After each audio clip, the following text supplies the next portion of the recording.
Je me souviendrai toujours de la première fois que je suis venu te voir à Bâle et je te demandais, Marianne, explique-moi cette note seule, qu'est-ce que ça veut dire? Est-ce que tu pourrais la jouer? Je ne sais pas si tu te souviens. Et Marianne, pendant que je filmais, a commencé à jouer la note seule. Elle est restée pendant 1 heure sans s'arrêter à jouer cette note seule. Je pense que peut-être que tu t'en souviens pas. Enfin, il y a une partie qui est dans le film. Et ça, c'était l'avant-goût à cette aventure. C'était la première fois où je suis rentré dans l'ambiance chelsienne. Et j'espère avoir réussi à la partager avec vous. Oui. Quelques-uns peut-être. Et si vous avez des questions? Non, c'est une question un peu technique. Je voulais savoir comment vous avez obtenu ces images où le son semble s'animer devant nous, comme du sable qui forme des formes abstraites. Comment vous obtenez ces images? C'est un phénomène qui est assez connu depuis... c'est un physicien allemand qui s'appelait Ernst Chladni, qui est le fondateur de l'acoustique moderne, qui avait découvert qu'en frottant un archet sur une plaque avec du sable, la vibration crée ces formes. Et ces mêmes formes qu'après on retrouve en nature. Et bien sûr, beaucoup de personnes y ont vu aussi, ont commencé à les appeler des formes sacrées. Y voir aussi l'origine de la création. Et donc c'est un phénomène assez connu. Sur Google, on cherche cymatique, qui est le nom de cette science qui a comme but de mettre en image le son. On trouve toutes sortes d'expérimentations avec le sable, avec de l'eau. C'est du sable en l'occurrence? Là, c'était du sel. Du sel. C'était du sel, oui.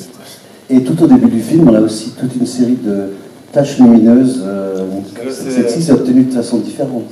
Oui, on a fait exactement, c'est un procédé similaire. On l'a fait donc avec ce scientifique, artiste, lui-même ne saurait se définir, qui est dans le film, donc, qui s'appelle Alexander Lauterwasser, qui a dédié sa vie en fait, à cette activité qui est de mettre en image le son. Et là, il le fait avec de l'eau. Et on l'a fait donc sur des musiques de Chelsea. Mais les formes qu'on voit à la moitié du film, c'est des formes qui sont créées par des vibrations, des fréquences pures, qui sont assez difficiles à écouter. C'était par rapport à l'image de Chelsea, parce qu'on ne le voit jamais. Donc je voulais savoir quelle avait été ta réflexion sur l'image. J'imagine que c'était une forme de respect pour sa volonté de ne pas le montrer, mais je voulais savoir si tu avais réfléchi un peu à comment le montrer, pas le montrer. Oui, j'étais tenté de montrer, parce qu'il y a des photos de Chelsea, il y en a une en particulier où on voit ses yeux et son regard perçant qui est très puissant, donc j'ai toujours eu un peu la tentation de la montrer au moins une, mais j'ai résisté, parce qu'au début, je pensais que c'était vraiment un grand obstacle, celui de ne pas avoir d'image, et très vite, je me suis rendu compte qu'en fait, sa voix toute seule était beaucoup plus puissante qu'aurait été, par exemple, un entretien avec de l'image qui aurait eu un contexte spatial et temporel. Du coup, sa voix, enfin son intervention aurait été immédiatement ramenée à un contexte bien précis, alors la voix toute seule a une force qui va au-delà du temps en fait, et du contexte dans lequel elle a été enregistrée. Donc, et c'est comme ça que j'ai décidé de faire le film, parce que en fait, j'ai lu son autobiographie, Il Sogno 101, Le Rêve 101, et à la toute fin de ce livre, je n'étais pas encore convaincu si faire le film ou pas, en fait, à la fin du livre, mais à la dernière page, il y avait écrit que tout ce livre était une transcription de bandes qu'il avait enregistrées pendant 5 nuits d'affilée dans un état proche à la transe, le même état dans lequel il faisait ses improvisations avec l'onduline. Et c'est là que je me suis dit, il faut que j'écoute sa voix. Et je suis donc allé à la Fondazione Chelsea à Rome et ils m'ont donné accès à ces bandes. Tout le monde peut y aller. En prenant rendez-vous, on peut aller écouter les dizaines d'heures de bobines de la voix de Chelsea. Et c'est là que j'ai ressenti un contact avec beaucoup plus qu'en lisant le livre. Donc c'est là que je me suis dit, bon là, il y a un matériau très puissant pour faire un film. Mais j'étais bien seul au début. Hein. Il a fallu trouver un producteur aussi fou que Nicolas Le Soult.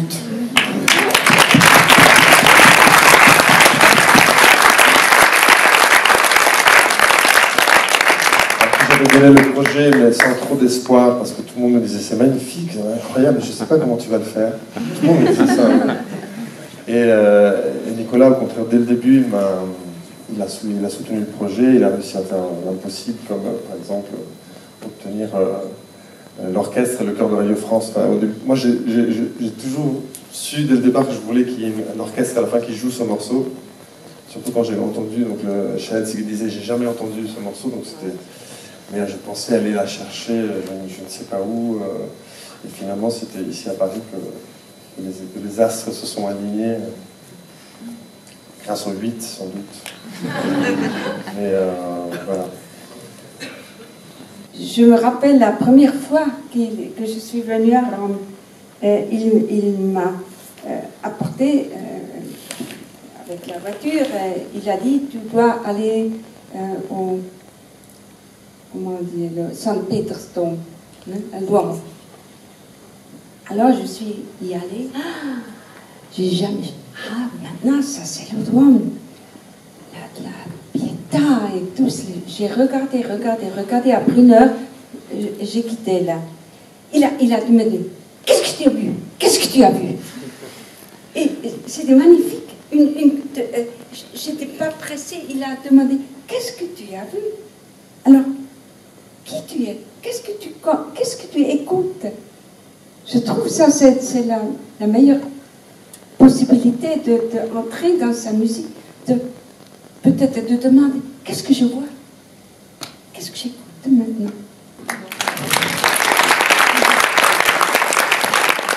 Donc Génial, qui est la première personne qui a eu l'autorisation de danser sur la musique de Shahed.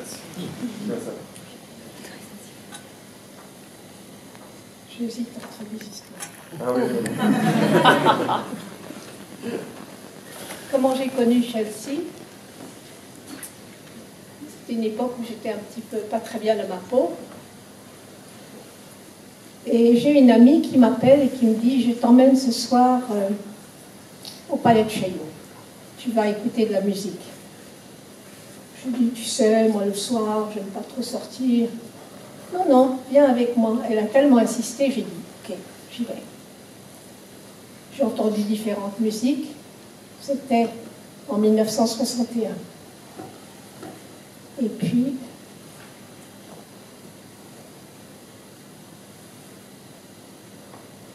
j'ai entendu tout d'un coup une musique est entrée en moi, et véritablement j'étais sur le siège, je sentais pour la première fois, je faisais de la lévitation. Qu'est-ce qui se passe? C'était la musique de Chelsea. 4 pièces sur un son.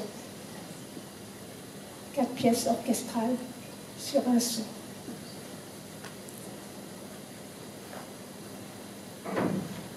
Quelques jours après, je trouve sur mon lit un journal. Mon mari savait que j'étais sortie ce soir-là à écouter de la musique. Il a vu un article de Claude Samuel qui parlait de Chelsea. Un être étrange qui vivait alors pendant 4 jours à l'hôtel Raphaël à Paris et qui dormait dans les placards. Pourquoi? Parce que tout faisait toujours de bruit. C'est quelqu'un, il était à l'hôtel Raphaël, il fallait qu'il dorme dans un placard. En fermant le placard, la femme de ménage le matin était affolée parce que le bruit était tellement fort qu'il ne supportait pas. Je dis, c'est un être étrange, mais il faut que je le connaisse. Alors j'ai dit, je vais déjà téléphoner à l'hôtel Raphaël, voir si vraiment il est là. Et on me le passe. Je dis ça alors. Je ne voulais pas lui parler, je voulais juste savoir s'il était là. Et j'avais trac. J'étais rouge, je tremblais. Mais on me le passe au téléphone et il me dit « Qui êtes-vous » Je dis « Je m'appelle Muriel. Vous êtes musicienne ?»« Non, je suis danseuse. Mais je vais au concert de musique parce que ça me passionne. Et ça m'intéresse vraiment beaucoup. Et je lui ai dit ce qui s'était passé. je suis personne, j'étais simplement là, dans votre public, et j'ai entendu votre musique et j'ai eu tel effet. Et je voulais vous remercier parce que c'est une expérience que j'ai faite, que je n'avais jamais faite auparavant. Venez me voir ce soir à 5 heures. Alors je pars. J'étais libre. Et je pars, je dis j'étais libre parce que j'ai eu 5 enfants, que c'était pas toujours facile de partir, de quitter la maison. Et je vais le voir. Et dès que je rentre dans l'hôtel Raphaël, je vois en haut des escaliers un homme, j'ai dit c'est lui. Mais je vais quand même demander, est-ce que j'ai rendez-vous avec M. Chelsea, pourrais-je le voir? Il est là, madame. Alors il me reçoit avec son cake, il adorait le cake, le jus d'orange. Il m'a offert un cake et un jus d'orange. Et au bout de 5 minutes, on était des vieux amis. On se connaissait depuis toujours. J'avais très bien connu Varèse parce que mon père était un ami de Varèse. Et il m'a parlé de Madame Varèse, qu'il connaissait. Lui, il ne connaissait pas Varèse, mais il connaissait Madame Varèse. Et on a passé un moment merveilleux. Et il a commencé par me dire, à quoi croyez-vous? Est-ce que vous faites partie du groupe Gurdjieff? Non, j'ai dit, j'ai horreur des groupes. Est-ce que vous croyez à Steiner, ou vous avez lu du Steiner? Il a commencé à me citer tous les grands êtres qu'il avait connus, dont il avait des photos dans sa chambre.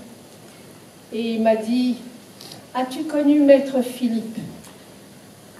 Ça alors, j'ai la photo de Maître Philippe dans ma chambre, et Maître Philippe est mort en 1905. J'ai dit oui, je l'ai connu. Je l'ai entendu intérieurement. Il m'a sauvée à un moment donné de ma vie. Donc je crois à certaines choses. Mais je ne fais partie d'un groupe et surtout pas. Je ne veux surtout pas en faire partie. Ça va?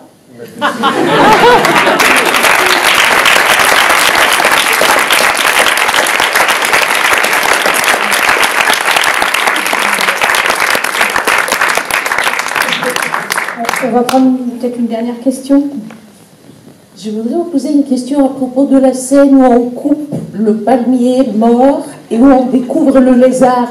Comment est-ce que vous avez tourné cette scène? Est-ce que c'est de l'improvisation? Oui, il y a eu plein de moments comme ça où je me sentais une simple marionnette, un simple intermédiaire entre parfois les devas m'insister et me donner des situations comme ça dont j'avais juste le rôle de les accueillir. Donc effectivement, j'avais contacté la zone archéologique du Palatino parce que le palmier donc, se situait à l'intérieur de cette zone et pour demander l'autorisation de le filmer de près.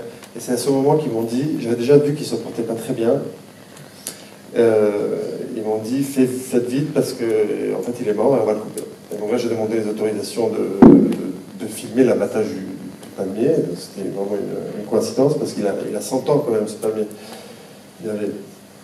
Et on est parti à 3 caméras à filmer ce moment. Heureusement que j'ai un producteur que la plupart des producteurs ont dit oui, va filmer ton palmier. Et moi j'ai dit à Nicolas et lui m'a dit non seulement tu dois y aller mais tu y vas avec 3 caméras. Donc on a filmé et puis il y a eu ce moment de grâce tout simplement ce lézard. Bon, je vous épargne les interprétations de cette scène. Mais voilà, elle s'est passée comme ça. Merci beaucoup tout le monde.